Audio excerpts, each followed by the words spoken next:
question qu'on se pose tous au moins une fois dans sa vie. Sommes-nous seuls dans l'univers? Est-ce qu'il y a des extraterrestres qui nous observent? Est-ce qu'on parle tout seul dans le vide cosmique infini? Tu vas voir, derrière cette question se cachent des paradoxes, des découvertes incroyables, des théories qui font réfléchir, des trucs carrément flippants. Reste bien jusqu'au bout parce que je vais te parler d'hypothèses dont peu de gens parlent, même dans les documentaires Netflix. Commençons par les bases, parce que là, on va parler de chiffres qui explosent le cerveau. L'univers observable, c'est 93 milliards d'années-lumière de diamètre. Observable, parce que c'est juste ce qu'on peut voir, mais il y a sûrement bien plus grand, voire infini. Là-dedans, on estime 2000 milliards de galaxies. Chaque galaxie contient des centaines de milliards d'étoiles. Et autour des étoiles, des planètes, des milliards. Rien que dans notre Voie lactée, on estime entre 100 et 400 milliards d'étoiles. Et sur toutes ces planètes, certains ressemblent à la Terre, certaines pourraient même habiter la vie. Tu te dis sûrement, attends, avec ces chiffres, c'est obligé qu'il y a quelqu'un, non? Et c'est là qu'on rentre dans le mystère. Car plus on cherche, plus on trouve rien. On ne s'est pas concentré à lever les yeux au ciel. Depuis des décennies, on cherche et on a mis les moyens. On a lancé les ondes spatiales Voyage 1 et 2 qui contiennent des disques avec des messages gravés au cas où. Des radiotélescopes géants comme Arecibo ont scanné l'espace pendant des années pour capter des signaux radio. On a même lancé des appels, des messages codés, envoyé des destinations d'étoiles lointaines. On a des programmes comme le SETI qui scrutent le ciel non-stop à la recherche du moindre bruit suspect.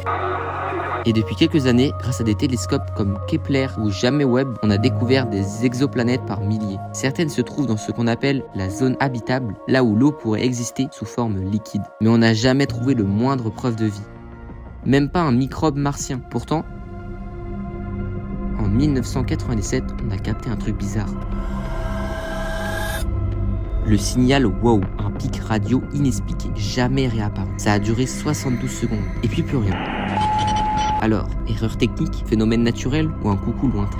C'est là qu'on arrive sur les fameux paradoxes de Fermi. En gros, si la vie est aussi probable que les chiffres le disent, pourquoi on n'a toujours rien vu?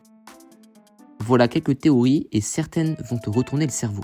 1. La distance est trop énorme. Même la lumière met des millions d'années à traverser certaines zones de l'univers. Les civilisations pourraient être trop loin pour qu'on puisse capter quoi que ce soit. 2. Les civilisations s'éteignent avant de pouvoir communiquer. Guerre nucléaire, effondrement écologique, intelligence artificielle. Peut-être que les civilisations avancées s'autodétruisent avant d'explorer l'espace. 3. Ils se cachent volontairement. C'est ce qu'on appelle la théorie de la forêt sombre. Chaque civilisation se cache de peur de se faire détruire par d'autres. Imagine, tu marches dans une forêt où chaque bruit peut attirer un prédateur. Tu restes silencieux. Pareil pour les extraterrestres. 4. Ils sont déjà là, mais on ne les voit pas. Soit parce qu'ils sont tellement avancés qu'ils veulent pas se montrer, soit parce qu'on est trop primitif pour les percevoir. 5.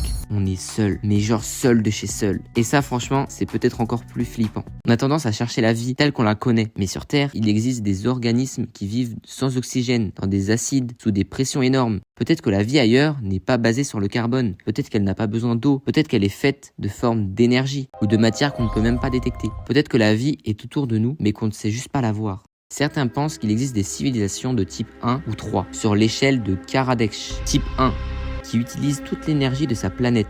Nous, on est à 0,7. Type 2, qui utilise l'énergie de son étoile. Type 3, qui utilise l'énergie de sa galaxie. Si ces civilisations existent, peut-être qu'elles créent des structures gigantesques comme des sphères de Dyson, des constructions qui engloutissent une étoile entière pour récupérer l'énergie. Et si elles étaient déjà là et qu'on était simplement trop insignifiants pour qu'elles nous remarquent? Ou, et là ça devient sombre, si elles étaient hostiles. Certains chercheurs pensent que tenter de contacter les extraterrestres pourrait être dangereux. Un peu comme si on criait coucou dans une forêt remplie de prédateurs. Alors, sommes-nous seuls?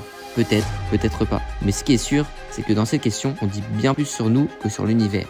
Peut-être qu'on cherche ailleurs parce qu'on a peur de se regarder nous-mêmes. Peut-être qu'on a besoin de savoir qu'on fait partie de quelque chose de plus grand. Ou peut-être qu'on a juste besoin d'un peu de mystère pour continuer à avancer. Et toi, est-ce que tu crois qu'il y a de la vie ailleurs? Dis-le moi en commentaire, j'ai vraiment hâte de lire vos théories. Et si t'as kiffé ce voyage cosmique, pense à liker, partager et t'abonner. On se retrouve à la rentrée, portez-vous bien et profitez de vos vacances.